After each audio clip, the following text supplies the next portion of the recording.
Welcome to another episode of Kookievision. In this video, I'm going to be making some Thomas the Tank Engine cookies. So I've actually started with a square cookie, and you could definitely do this with a cutter, or you could just hand cut it like I did. And I'm using my projector to project an image of Thomas onto my square cookie, and I'm lightly sketching it with a food decorating pen. And this is basically an edible ink marker.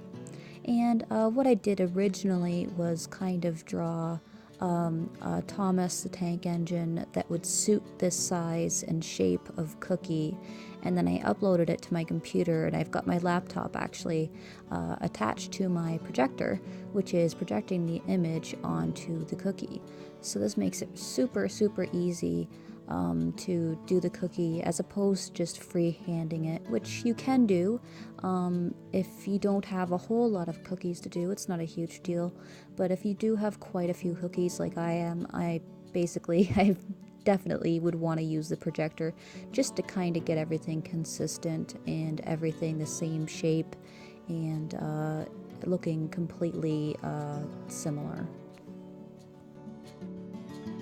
And if you didn't have a projector, you could also use paper. Just, sketch it onto paper and basically cut out the lines with an X-Acto knife, or even use a stencil, or just do it on paper and then cut out the chunks of the shapes that you'll need and just kind of trace it onto the cookie. And this is all the detail I've done on the cookie. It's just very rough. You don't have to get it too perfect, as that's what we're going to be doing with the piping.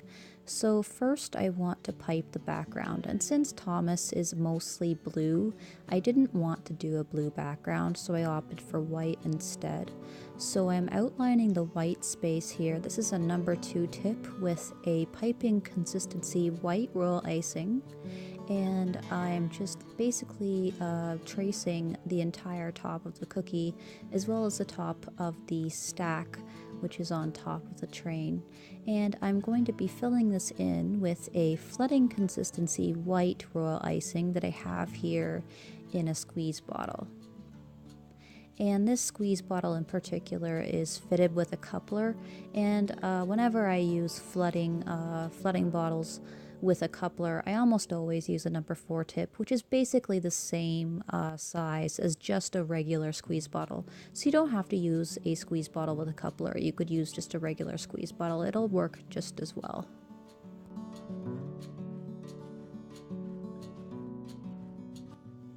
And of course, I'll use my handy dandy scribe tool to get rid of any air bubbles or get that icing towards where it needs to go.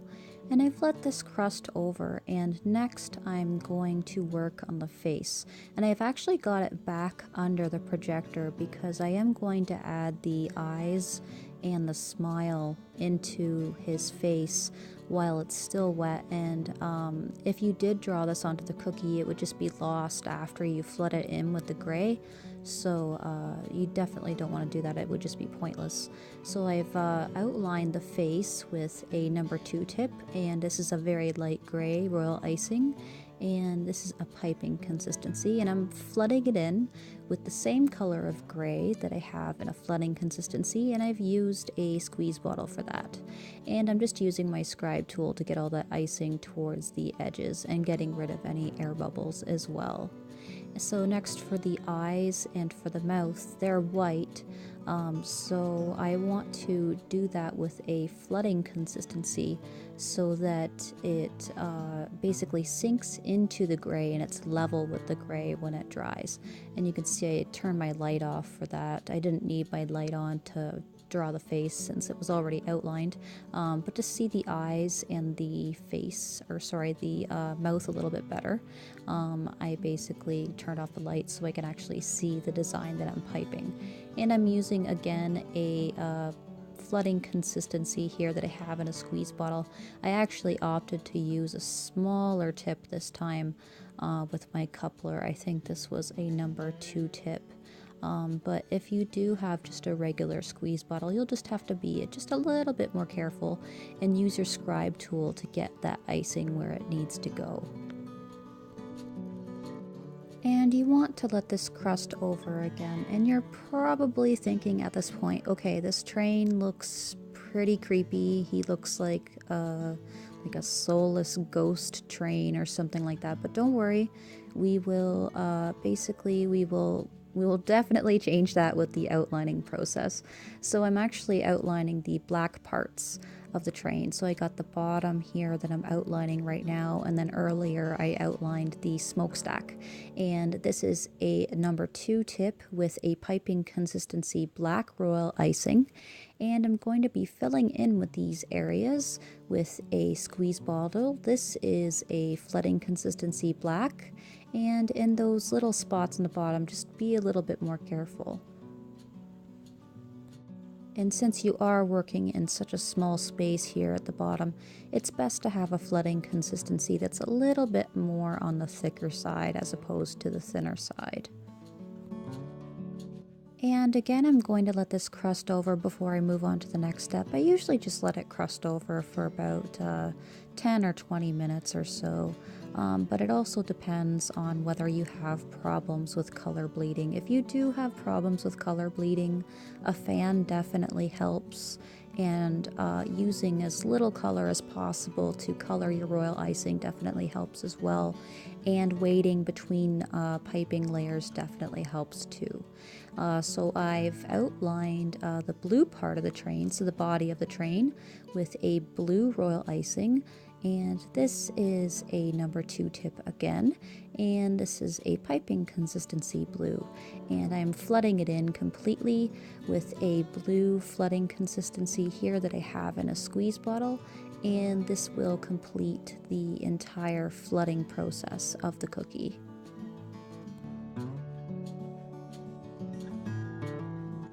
And again, to get all of that icing into those little nooks and crannies, just use your scribe tool to do this, and also get rid of any air bubbles if you need to.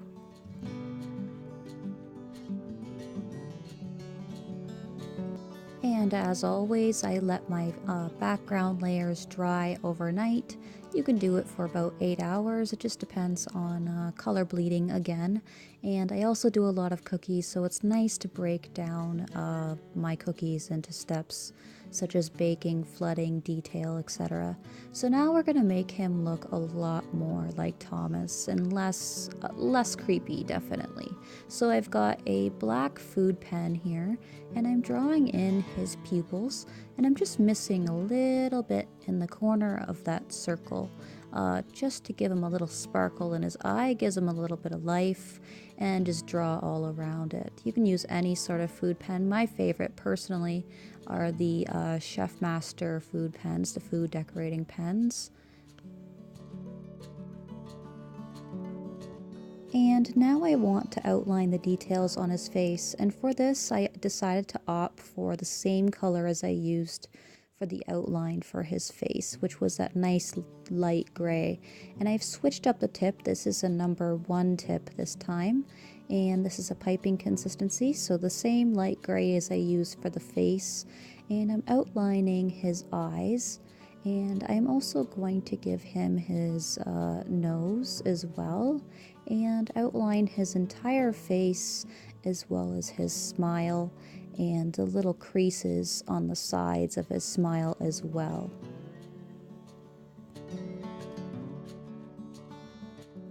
So make sure to give him those little creases, those little happy kind of cheeks. You could definitely do this with a food marker. A black food marker would definitely work, or you could even use a black royal icing, but I actually really like the soft look of the light gray royal icing instead.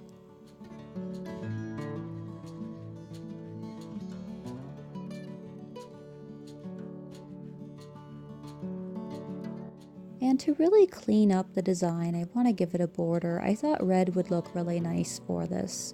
So I've got a nice bright red here. This is a number 2 tip with a piping consistency red royal icing in a piping bag. And I'm just going around the entire thing.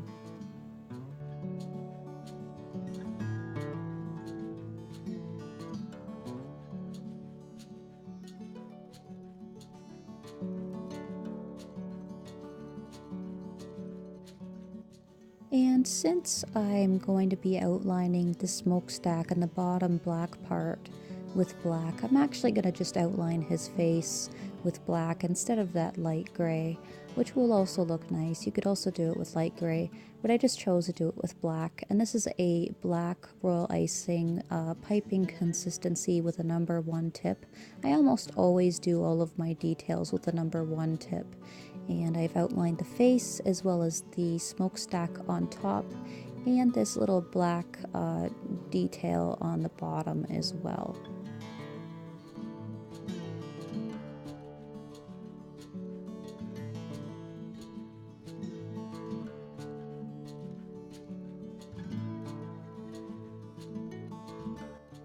And with the same black, I'm going to outline the rest of the train as well, just to kind of neaten it up. So I'm re-outlining that bottom part of the blue that we covered up with royal icing before, and then outlining the top part of the train.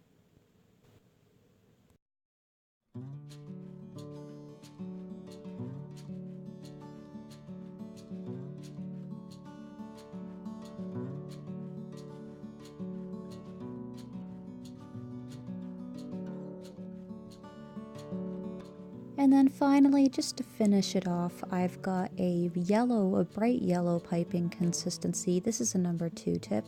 And I'm giving him some front lights on the top part of the train.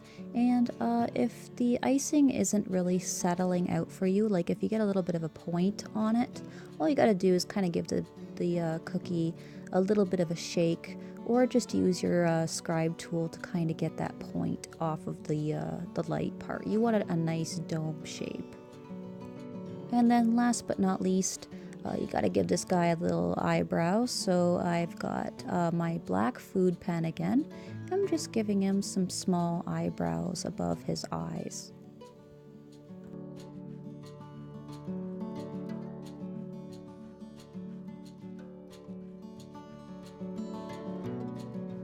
And there we go, we've got the finished Thomas the Tank Engine cookie. As a kid, I was actually a huge Shining Time Station fan, so the little bits with the Thomas the Tank Engine were always my favorite little parts. So thanks for watching, guys. Be sure to check me out on Instagram and on Facebook. Bye!